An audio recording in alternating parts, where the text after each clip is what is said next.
Soy Ana López, periodista y exploradora. Y en esta temporada voy a investigar si la vida en nuestro planeta es fruto de la casualidad o de una mente inteligente que nos planificó. Comienza ahora Orígenes en la TV Nuevo Tiempo. El libro más vendido y leído en el mundo es la Biblia. Durante miles de años muchos han sido guiados por este libro considerado sagrado por el cristianismo. Siendo la Biblia un libro religioso, ¿será que puede ser aprobado también como un libro científico? Utilizada no solo para comprender la fe, la Biblia también viaja por la historia de este mundo, hecho que levanta una incógnita más. Con tantos milagros y relatos sorprendentes, ¿será que existe coherencia en el texto bíblico? Teólogo y periodista, autor de diversos libros sobre historia, ciencia y religión. Vamos a conversar con Michelson Borges. Aceptarla como la palabra inspirada por Dios es un acto de fe, pero negar su historicidad y su precisión en áreas como historia y geografía, eso es más complicado para quien no cree, ¿no? ¿Cómo textos escritos en el pasado pueden haber inspirado descubrimientos de la ciencia moderna? En Levítico 11 dice que debemos comer eso y no aquello. No dice que no debemos comer porque ese pescado tiene mercurio. Ellos ni sabían qué era eso. Y como periodista me gustaría entender mejor cómo podemos creer que los escritos bíblicos no fueron alterados. Y es que existen los manuscritos del Mar Muerto que dicen que la Biblia no fue alterada, que los textos son los mismos. Todo eso y mucho más en Orígenes.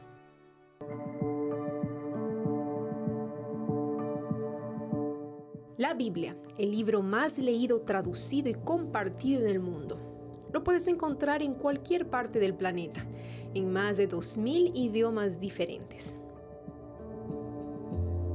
Yo crecí en un hogar cristiano y desde mi infancia escucho y leo sobre las historias de la Biblia. Un texto escrito por el apóstol Pablo me llama la atención incluso hoy. Toda la escritura es inspirada por Dios y útil para enseñar, para redarguir, para corregir, para instruir en justicia, a fin de que el hombre de Dios sea perfecto, enteramente preparado para toda buena obra. Segunda de Timoteo 3, 16 y 17. Por eso decidí investigar más a fondo cuál es el límite de la Biblia, si es que existe. Además de ser un guía de estudio, ¿será que puede ser aplicada dentro de un contexto científico? La Biblia contiene verdades científicas, pero ciencia no es el objetivo de la Biblia. La Biblia, en el fondo, es un libro de historia. Muestra la relación entre Dios con el hombre y con el mundo creado por Él.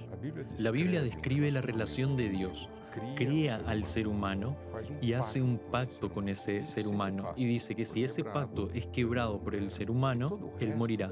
Y todo el resto de la Biblia es la historia de ese Dios mostrando su misericordia para con el ser humano rebelde, intentando darle una segunda oportunidad.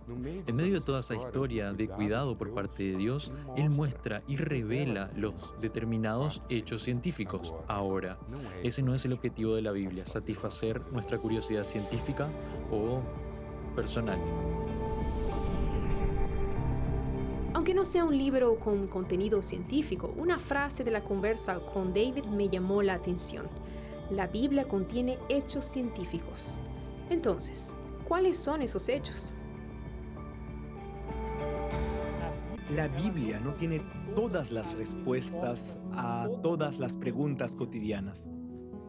La Biblia nos presenta una cosmovisión, una visión de mundo que nos da un norte y que indica algunos caminos y hace que evitemos otros, adelantándose a las perspectivas de la ciencia vanguardista. En relación a la alimentación, por ejemplo, cuando vamos a Levítico 11, tenemos ahí una lista de lo que debemos comer o lo que debemos evitar o no comer, de hecho. Y la ciencia, a lo largo de los siglos, de una forma o de otra, fue comprobando eso. En la Biblia, en el libro de Levítico capítulo 11, hay una lista de animales denominados como limpios e inmundos. Los limpios son aquellos que podemos consumir y los inmundos los que no deberíamos consumir. Y en la lista de los inmundos hay dos animales que tienen que ver con la historia que voy a contar y que son el cerdo y el pescado sin escama. Un día fui durante la facultad a almorzar en el comedor de la universidad y era un día particularmente complicado porque estaban sirviendo embutidos y yo no como carne de cerdo, y cuando acababa de sostener la bandeja en las manos escuché a alguien gritando en medio del comedor: "¿Y ahora, David, vas a comer embutidos hoy?". Y yo reconocí la voz. Me di vuelta y vi que era mi consejero, y cuando llegué a la mesa para sentarme a su lado, me di cuenta de que él estaba explicando a los otros alumnos del laboratorio el porqué de mi decisión de no comer pescado sin escamas, e inclusive dando una explicación que yo no sabía. Mire usted, ¿qué explicación fue esa? Él estaba explicando que la mayoría de los peces sin escamas son depredadores o los conserjes. Cierto. Aquellos que Sí. limpian, que comen la Los basura. que comen basura. Exacto. O sea, por ser depredadores o por comer los restos de otros animales, ¿qué es lo que sucede con ellos? Tiene un aumento en la concentración de metales pesados en su organismo. Entonces, si consumes pescado sin escamas, estás consumiendo una mayor cantidad de metal pesado en comparación a lo que consumirías si comieses pescado con escamas, que normalmente está por debajo de la cadena alimentaria. Hoy, en el mundo donde vemos los ríos siendo contaminados con mercurio o trabajo minero, o los mares contaminados con productos químicos o metales pesados, en Levíticos 11 dice: ¿debemos comer eso o no debemos comer aquello? Listo. No hay una explicación. Sí, valía decir no coman eso porque va a tener mercurio. No valía porque ellos ni sabían que era eso. Un ejemplo muy interesante que a veces es usado en contra de los cristianos que creen en la Biblia es la idea de que el murciélago es tratado como ave en la Biblia. Y hoy no tratamos al murciélago como ave, sino como mamífero. Solo que esa acusación es totalmente liviana, porque el sistema taxonómico de la Biblia, el sistema Linneo o de Linneo, fue formulado por allí en el siglo XVIII o XIX, y en la Biblia nos remonta a muchos siglos antes. O sea, esa acusación de que los cristianos que creen en la Biblia no son capaces de hacer ciencia es desproporcional. El debate de la Biblia y la ciencia es cuestión de interpretación. El lenguaje moderno no es exactamente el mismo que fue usado para los pueblos antiguos, para los cuales los hechos históricos de la Biblia eran actuales. La Biblia es un libro milenario. Son 66 libros escritos por diferentes autores, cuyo objetivo es el de revelar el carácter del Dios judío cristiano. Durante siglos, principalmente en la época del Renacimiento, los científicos fueron impulsados por los mensajes contenidos en el libro sagrado, haciendo descubrimientos que impactaron la ciencia y la sociedad hasta la época moderna. Algunos historiadores incluso entienden que los pioneros de la ciencia lograron avanzar tanto porque justamente pensaban en presuposiciones bíblicas. Por ejemplo, de que el universo está ordenado por leyes. Si hay un Dios legislador que estableció leyes, entonces podemos investigar esas leyes. Podemos observar la regularidad de los fenómenos, ¿no? Y eso viene de la Biblia. Los pioneros de la ciencia como Galileo, Copérnico, Newton, y puedo citar también aquí Blaise Pascal después, ellos fueron personas que creyeron en Dios y que también aceptaban la Biblia como relato fidedigno. Hacían la conexión entre dos lentes poderosos, el lente de la teología, de la buena hermenéutica y el lente de la buena ciencia. Y yo entiendo que por eso llegaron muy lejos. La ciencia nos lleva a creer que la Biblia fue escrita durante 1500 años por más de 40 autores diferentes. Entonces, ¿será que por haber pasado tantos años por las manos de autores diferentes sufrió algún tipo de modificación y perdió cualquier valor religioso o histórico? ¿Cuáles son las evidencias que tenemos para decir que la narrativa bíblica es fidedigna? Podríamos pasar las próximas horas aquí hablando, Mostrando las evidencias. si tuviésemos tiempo. Al contrario de los detractores que dicen que la Biblia fue alterada en la Edad Media, a la luz de la perspectiva católica medieval, etc., es que existen los manuscritos del Mar Muerto, y allí están las evidencias de siglos que demuestran que la Biblia no fue alterada, de que los textos son los mismos, y tú puedes inclusive en páginas web debidamente autorizadas encontrar esos manuscritos. Y si tienes competencia técnica, puedes hacer las debidas comparaciones o leer a los autores y los artículos que hablan sobre esos manuscritos. Sin embargo, es interesante que, además de esos manuscritos, es que la Biblia no se contradice en sí misma.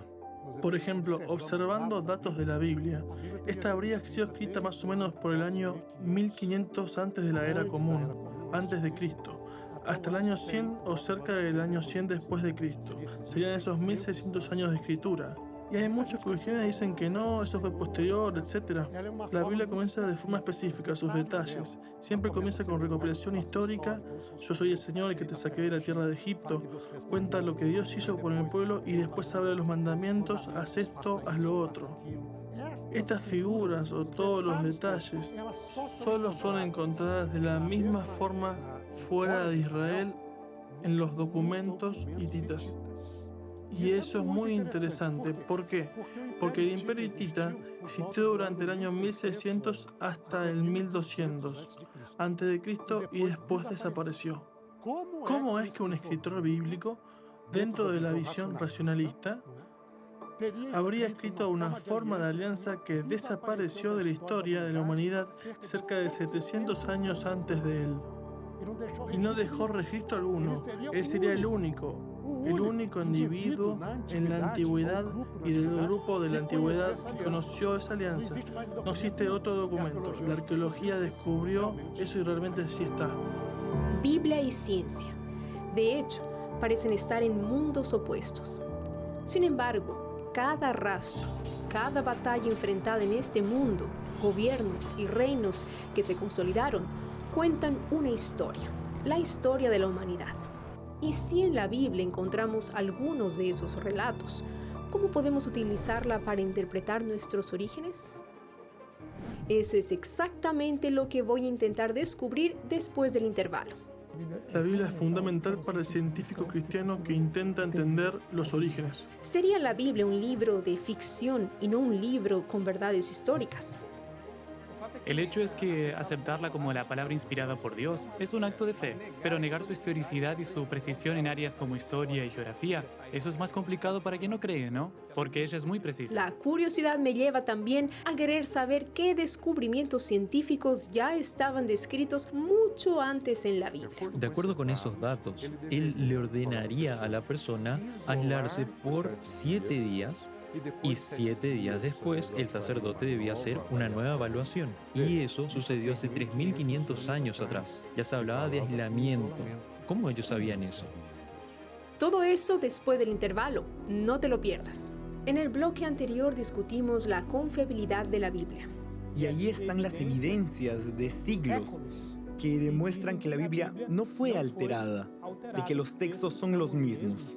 ¿Cómo es que un escritor bíblico, dentro de la visión racionalista, habría escrito una forma de alianza que desapareció de la historia de la humanidad cerca de 700 años antes de él? Quise saber cuál es la relación de la ciencia con el texto bíblico. La Biblia contiene verdades científicas, pero ciencia no es el objetivo de la Biblia. Y todo el resto de la historia de la Biblia es la historia de ese Dios demostrando su misericordia para con el ser humano rebelde. En medio de toda esa historia de cuidado, Dios muestra y revela determinados hechos científicos. Y como no siendo un libro científico, la Biblia moldó gran parte de los descubrimientos del pasado. Ellos eran personas que creían en un Dios y también aceptaban la Biblia como relato fidedigno.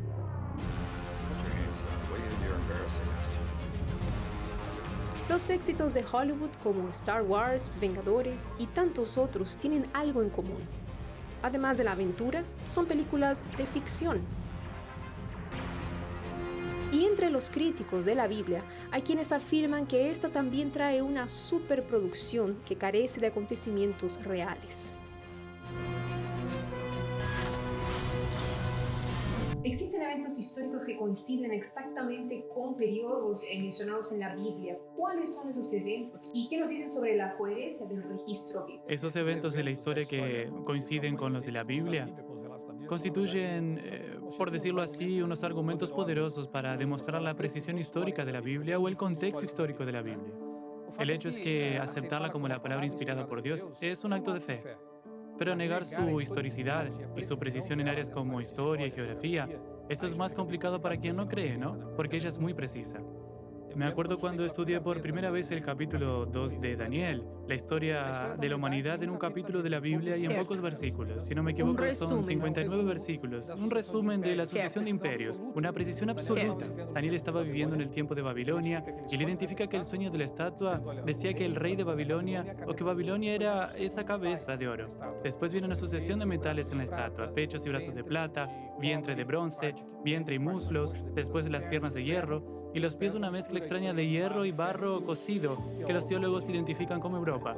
Entonces tenemos Babilonia, Medo-Persia, Grecia, Roma y los reinos que fundaron o dieron origen a Europa. O sea, el capítulo 2 de Daniel es una clase de historia. Basta tener el libro de historia aquí y la Biblia aquí y te vas a dar cuenta de la perfecta sincronía. Y la precisión histórica de la Biblia parece ser más evidente conforme investigamos. Y por esa confiabilidad histórica y el mensaje sobrenatural, la Biblia sirve como base para entender mejor la realidad que nos rodea. Y es en ese punto que la Biblia se cruza con la ciencia. Claro que la Biblia no es un libro de ciencias, el propósito es otro, es un libro espiritual, el propósito es mostrar el plan de redención de Dios, etc. Sin embargo, cuando habla de ciencia, a veces directamente, otras de forma tangente, le da en el punto. Hay una lista que yo presento en mi libro, La historia de la vida. Yo diría que este libro es una especie de introducción al creacionismo, y en él hay un capítulo solo de esas llamadas anticipaciones científicas en la Biblia. Voy a nombrar algunas apenas porque si no nuestro tiempo iría al espacio. Y hablando del espacio tenemos el texto de Job, capítulo 26, versículo 7, que dice que Dios suspende la tierra sobre la nada. Hoy llamamos ese nada como vacío. En el lenguaje bíblico o no científico es llamado de nada. Solo que es interesante que cuando Moisés escribió ese texto 1500 años antes de Cristo, en Egipto, él estudió en Egipto, la teoría o la hipótesis científicas de la época, digámoslo así, era que la tierra era plana y apoyada sobre 5 columnas. Y cuando Moisés sale de Egipto, olvida todo eso y registra en la Biblia aquello que Dios le mostró, que la tierra no es plana y que está suspendida en el espacio, sobre la nada. Otro texto interesante de Job 28:25 dice que Dios regula el peso del aire o el viento. Decirle eso a un egipcio en el tiempo de Moisés también habría parecido una locura, ¿no? Decir que el viento o el aire tienen peso, ¿no? Pero en 1600 y pico, Torricelli inventó un instrumento llamado barómetro y por primera vez se probó que existe presión atmosférica, o sea, el peso del aire. El aire que tenemos aquí a nuestro alrededor tiene peso, tiene una presión, y esto ya estaba en Job 1500 años antes de Cristo. El contexto de pandemia en el que repetidas veces nos pidieron permanecer en casa me recordó de un texto bíblico que parece ser muy actual. Escrito por Moisés, el libro de Levíticos dice lo siguiente: todo el tiempo que la llaga estuviere en él será inmundo, estará impuro y habitará solo. Fuera del campamento será su morada. El texto se refiere a los numerosos casos de una enfermedad que asoló el mundo durante siglos, la lepra. La lepra de la cual se habla allí no era apenas la del bacilo de Hansen, era sobre todas las enfermedades de la piel. Allí vemos que la persona que tuviese una erupción en la piel debía presentarse al sacerdote y el sacerdote analizaría una serie de factores. Si la erupción estaba sobre o por dentro de la piel, o si era brillosa, etc. Según todos esos datos, él tendría que mandar para que la persona se aísle durante 7 días y después de 7 días el sacerdote haría una nueva evaluación y eventualmente haría una intervención. Y esta tendría que estar aislada por 7 días más. O sea, todo eso hace 3.500 años atrás. Ya se hablaba de aislamiento. ¿Cómo es que sabían de eso? ¿Eso se le ocurrió a Moisés porque sí? Tanto que para algunos historiadores Moisés fue el padre de la asepsia, o esa idea de saneamiento, el padre del saneamiento, y podríamos llamarlo así, solo que él no aprendió eso en Egipto de ninguna manera. A decir verdad, Egipto era místico y su medicina era mística o de magia. Ellos tenían magos. Y cuando Moisés lleva al pueblo al desierto rumbo a Canaán, la expectativa de vida de ellos aumentó. La noción de los denominados remedios naturales, sol, agua, ejercicio, reposo, también fueron conocidas por revelación.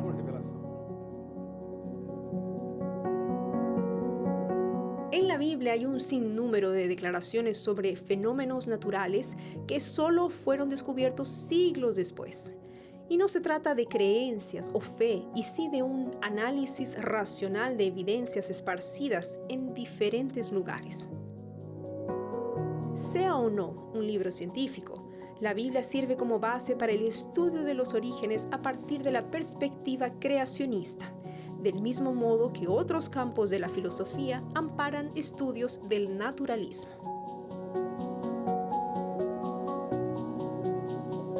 La Biblia nos ayuda a comprender nuestros orígenes. La Biblia es fundamental. No se pueden explicar cosas que no puedas observar ni someter a experimentación o tentar reducir un fenómeno a un ambiente de laboratorio. Algunos fenómenos sí, pero otros no. O sea, no tenemos cómo comprender los orígenes sin un componente científico. En el caso del evolucionismo, el componente no científico sería el naturalismo filosófico.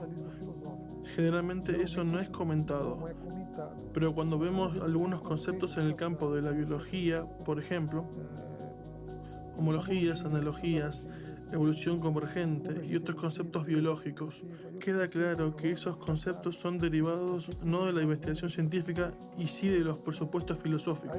De esa unión, para intentar explicar el pasado, surgen conceptos como el uniformismo, la selección natural, que son conceptos y no leyes naturales. En el caso del creacionismo, el componente no científico para complementar la ausencia de conocimiento científico sobre los orígenes, utiliza la Biblia como realmente un texto digno de confianza, por su narrativa histórica y verídica. Entonces, esa es la diferencia fundamental para un científico cristiano que intenta entender los orígenes. No es por nada que el gran científico Galileo Galilei parecía estar en lo correcto cuando dijo que en el mundo existen 2 libros que tienen el objetivo de revelar la verdad. El primero es la Biblia y el segundo, la naturaleza, que debe ser interpretada y leída de forma científica y objetiva. Como ambos libros son obra de un único autor, no pueden ser contradictorios. En el próximo programa vamos en busca de un creador. Es una tremenda forma, digámoslo así, que tenemos de planificación. Es increíble, ¿no?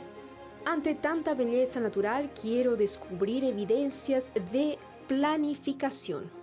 Contemplar la naturaleza me apunta al creador. Y cuando estudio la Biblia, yo complemento eso. Y entender por qué el Dios de la Biblia es señalado como nuestro creador y no otros dioses de otras religiones. El Dios de la Biblia es interesante porque es la única divinidad que antecede a la materia en relación a los otros dioses que ya aparecen en un universo existente. Te invito a conocer junto conmigo más de nuestros orígenes.